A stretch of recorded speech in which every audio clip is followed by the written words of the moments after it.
नमस्कार दोस्तों, मेरा नाम है अंशुमन नायक और आप सभी का बहुत बहुत स्वागत है इंडियन डिफेंस न्यूज के डिफेंस टॉक सीरीज में, जहां पर हम रोज नए नए डिफेंस अपडेट्स के बारे में बात करते हैं। तो चलिए देर न करते हुए आज की वीडियो शुरू करते हैं।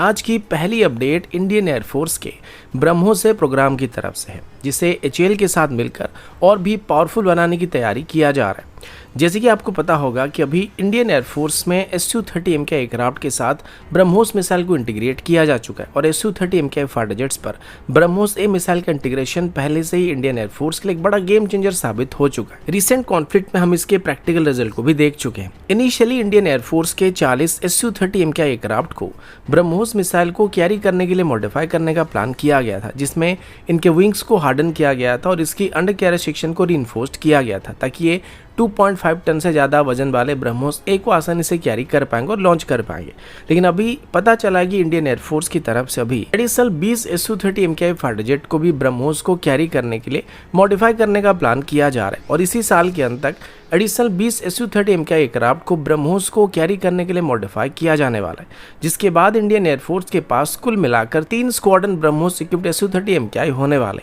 जो कि किसी भी कॉन्फ्लिक्ट में खतरनाक फायर पावर प्रोवाइड कर सकते हैं। अभी तो तीसरी स्क्वाड्रन को तैयार करने का प्लान किया जा रहा है। एक डेडिकेटेड ब्रह्मोस स्क्वाड्रन होने वाला और इसमें जो ब्रह्मोस मिसाइल इक्विप्ड किए जाने वाले, इनकी रेंज 450 किलोमीटर तक होने वाली, जिस वजह से अब Su-30 MKI दुश्मन की रडार रेंज से बाहर रहकर भी उनकी टारगेट को स्ट्राइक कर सकते हैं। अगला अपडेट भारत और पाकिस्तान के बीच हुई रिसेंट कॉन्फ्लिक्ट की तरफ से, और अभी इस कॉन्फ्लिक्ट के बीच इंडियन एयरफोर्स के एक high level strategic operation plan के बारे में बड़ी खबर सामने आई है। अभी तक हमको ये पता था कि सबसे पहले इंडियन एयरफोर्स की तरफ से पाकिस्तान की अंदर मौजूद सुअर प्रोडक्शन फैक्ट्रीज को ही टारगेट करने का फैसला किया गया था और इस दौरान किसी भी एक मिलिट्री पाकिस्तानी इंफ्रास्ट्रक्चर्स को टारगेट करने की कोशिश नहीं किया गया था। लेकिन जैसे ही पाकिस्तान की तरफ से भारत पर काउंटर अटैक लॉन्च करना स्टार्ट किया गया और हमारे मिलिट्री टारगेट को निशाना बनाने की कोशिश किया गया, तो उसके बाद भारत की तरफ से पाकिस्तान की मेजर मिलिट्री टारगेट को हिट करना स्टार्ट किया गया था, जिसमें पाकिस्तान की air defence system, nuclear facility और 12 मेजर एयरवेज को बस 23 मिनट के अंदर डिस्ट्रॉय कर दिया गया था। लेकिन अभी पता चला है कि इस बीच इंडियन एयरफोर्स की तरफ से एक बहुत ही बड़ी टारगेट को उड़ाने का फैसला किया गया था, जिसे एग्जीक्यूट करने से पहले ही सीज फायरिंग को डिक्लेयर कर दिया गया था। यह टारगेट कुछ और नहीं है बल्कि पाकिस्तानी पंजाब प्रोविंस में मौजूद पाकिस्तान एरोनॉटिकल कॉम्प्लेक्स था, जहां पर पाकिस्तान की JF-17 फाइटर जेट की प्रोडक्शन, मेंटेनेंस और रिपेयर वर्क को किया जाता है। यानी कि ये कॉम्प्लेक्स पाकिस्तान की एयर पावर का बैकबोन है और अगर जंग ज्यादा लंबा खींचता तो इंडियन एयरफोर्स का प्लान था कि इस कॉम्प्लेक्स को पहले उड़ा दिया जाता, जिससे पाकिस्तानी एयरफोर्स के ऑपरेशन रेडीनेस को डायरेक्टली हिट किया जा सकेगा और बिना मेंटेनेंस के पाकिस्तानी एयरफोर्स के एयरक्राफ्ट ज्यादा दिन तक ऑपरेट नहीं कर सकते। रिपोर्ट्स के मुताबिक इस टारगेट को हिट करने के लिए इंडियन एयरफोर्स की तरफ से एक प्रॉपर प्लानिंग को भी तैयार किया गया था, जिसमें इंडियन एयरफोर्स की Su-30 MKI और ब्रह्मोस मिसाइल का इस्तेमाल करने का फैसला किया गया था। साथ ही मिराज 2000 और स्पाइस 2000 का भी इस्तेमाल करने का प्लान किया गया था। यानी कि बालाकोट के दौरान जिस वुल पैक को डिप्लॉय किया गया था, एक बार फिर से उनको यहाँ पर डिप्लॉय करने की प्लानिंग की गई थी, लेकिन इस बार स्पाइस 2000 के साथ ब्रह्मोस मिसाइल भी इस्तेमाल होने वाला था और साथ ही वीडियो प्रूफ के लिए यूवीज को भी डिप्लॉय करने का फैसला किया गया था। पाकिस्तानी एरोनॉटिकल कॉम्प्लेक्स को एक प्राइमरी टारगेट बनाना एक स्ट्रॉन्ग स्ट्रेटेजिक मैसेज था, क्योंकि अगर ये कॉम्प्लेक्स हिट हो जाता और डिस्ट्रॉय हो जाता तो इसका इम्पैक्ट पाकिस्तान की JF-17 फ्लीट और उनकी इंटेलिजेंस डिफेंस प्रोजेक्ट के ऊपर डायरेक्टली पड़ता और इनको एक दिन में या एक महीने के अंदर मरम्मत नहीं किया जा सकता है। यानी कि इसका इम्पैक्ट सिर्फ शॉर्ट टर्म बेसिस पर नहीं पड़ता बल्कि एक लॉन्ग टर्म बेसिस पर पड़ने वाला था। लेकिन उनकी किस्मत अच्छी थी कि इससे पहले ही सीज फायरिंग को डिक्लेयर कर दिया गया था।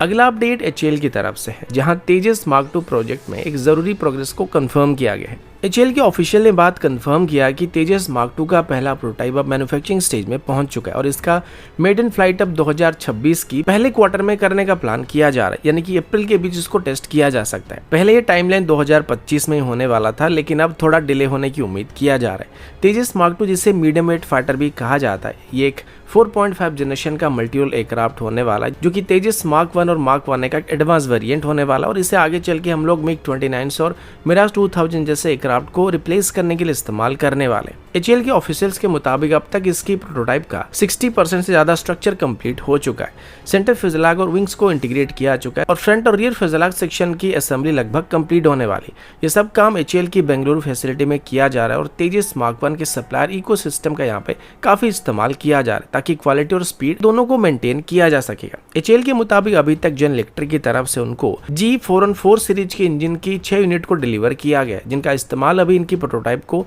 टेस्ट करने के लिए इस्तेमाल किया जाएगा। अभी इसमें होने वाली फर्दर डिले का रीजन बताते हुए एचएएल की तरफ से बताया गया कि इसका मेन कारण तेजस मार्क 2 में इस्तेमाल होने वाली एवियोनिक्स और इलेक्ट्रॉनिक वॉरफेयर सिस्टम है, जिनकी टेस्टिंग में थोड़ा डिले हो रहा है और अभी तेजस मार्क 2 का रोल आउट नवंबर 2025 में होने की बात सामने आई, जो कि पहले अप्रैल में होने की बात की गई थी, लेकिन अभी और कुछ महीने डिले होने की उम्मीद किया जा रहा है। इसके बाद सभी ट्रायल को कंप्लीट करके इसकी मास प्रोडक्शन को स्टार्ट करने में 2028 तक का समय लगने का उम्मीद किया जा रहा है। इनिशियली इसकी 110 यूनिट को ऑर्डर किया जाने वाला है, जिसके बाद कुल मिलाकर इसकी 210 यूनिट को इंडियन एयरफोर्स में इंजेक्ट करने का प्लान किया गया है।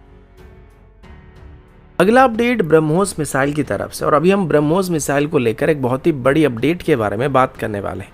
क्योंकि अभी हम ब्रह्मोस की हाइपरसोनिक वेरिएंट के बारे में बात करने वाले हैं। अभी डीआरडीओ की तरफ से मिली कुछ इनपुट के मुताबिक ब्रह्मोस 2 में अब इंपोर्टेड स्क्रैमजेट इंजन के बदले इंडिजिनस स्क्रैमजेट इंजन का इस्तेमाल किया जाने वाला है और ये कंफर्मेशन अभी डॉक्टर सुधीर कुमार मिश्र जी की तरफ से दिया गया, जो कि डीआरडीओ के फॉर्मर डीजी और ब्रह्मोस एरोस्पेस के एक्स सीईओ रह चुके हैं। डॉक्टर मिश्र ने पावरिंग भारत समिट में ये बात बताया था कि 25 अप्रैल 2025 को डीआरडीओ की तरफ से हैदराबाद में हमारी इंडिजिनस स्क्रैमजेट इंजन कंबशन का सक्सेसफुल टेस्ट को कंडक्ट किया गया था, जिसमें इंजन ने 1000 सेकंड तक कंटिन्यूअस कंबशन अचीव किया था, जो कि अब तक ग्लोबली सबसे लंबा स्क्रैमजेट ग्राउंड टेस्ट माना जा रहा है। उन्होंने ये भी बताया कि अब इस स्क्रैमजेट इंजन को रियल मिसाइल में भी इस्तेमाल किया जाने वाला है और ब्रह्मोस 2 में भी इसी मिसाइल का इस्तेमाल करने का प्लान किया जा रहा है, जो कि मार्क 7 से मार्क 8 तक की स्पीड को अचीव करने में ब्रह्मोस मिसाइल को मदद करने वाला है। इस इंजन की सबसे खास बात यह है कि इसमें advance flame stabilization technique, indigenous endothermic fuel और सेरेमिक थर्मल बैरियर कोटिंग का इस्तेमाल किया जा रहा है, जो कि हाइपरसोनिक स्पीड में भी इंजन को ठंडा रखने का काम करने वाला है और सेरेमिक कोटिंग की वजह से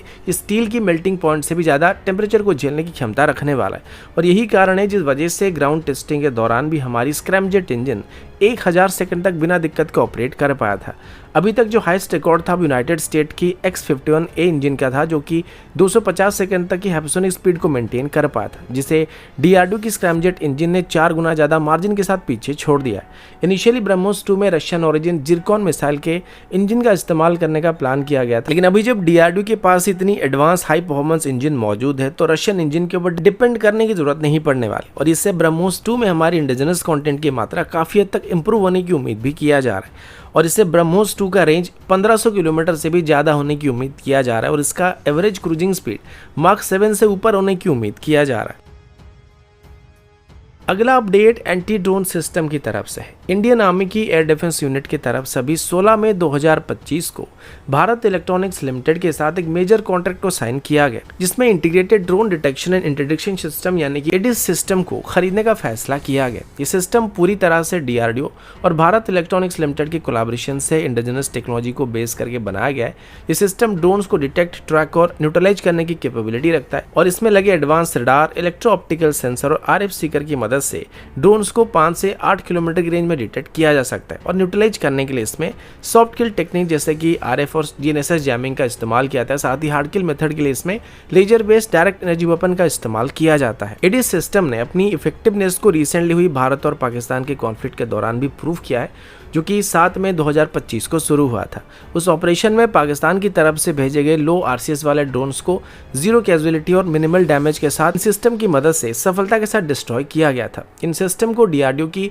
अलग अलग लेबोरेटरी जैसे कि एलआरडी, डीएलआरएल, चेस और आईआरडी के साथ मिलकर डेवलप किया गया था। इसके अलावा बीएल की तरफ से भी इसमें काफी योगदान दिया गया था, क्योंकि अभी मेनली इन सिस्टम का प्रोडक्शन करने वाला है। एलओसी के आसपास भी एडिस ने पाकिस्तान के ड्रोन इंक्लूजन को काउंटर किया था और इस सिस्टम को अभी इजराइल के आयरन डोम सिस्टम के साथ कंपेयर किया जा रहा है, क्योंकि ये सिस्टम भी ड्रोन्स, मिसाइल, लॉटरिंग मुनिशन जैसे थ्रेट को डिटेक्ट, डिटर और डिस्ट्रॉय करने में काफी इफेक्टिव पाया गया है। इसकी मोबिलिटी और रगनेस की वजह से एडिस को प्लेन से लेकर हाई अल्टीट्यूड एरिया में आसानी से डिप्लॉय किया जा सकता है। इस वजह से भारत के ऑपरेशनल यूज के लिए काफी सुइटेबल माना जा रहा है और अभी बढ़ रही ड्रोन थ्रेट का सामना करने के लिए इंडियन आर्मी की एयर डिफेंस यूनिट की तरफ से एडिशनल एडिस सिस्टम को एक्वायर करने का फैसला किया जा रहा है।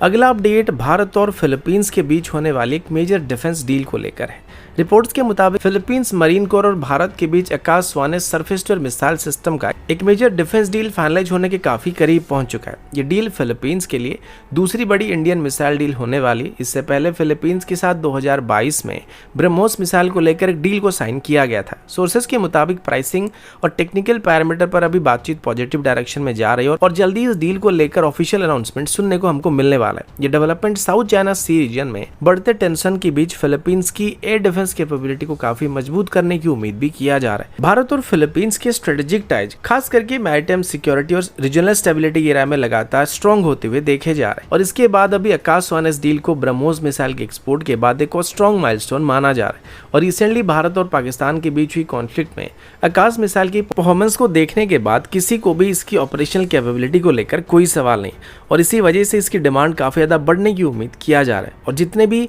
देश पहले इंडियन सिस्टम को एक्वायर करने के लिए भारत के साथ बस बातचीत कर रहे थे, वो अभी बिना कोई संकोच के भारत के साथ डील को आगे बढ़ाने की कोशिश कर रहे हैं। तो दोस्तों अभी के लिए इतना ही, मिलता हूँ आपसे अगले वीडियो में, तब तक के लिए जय हिंद, वंदे मातरम।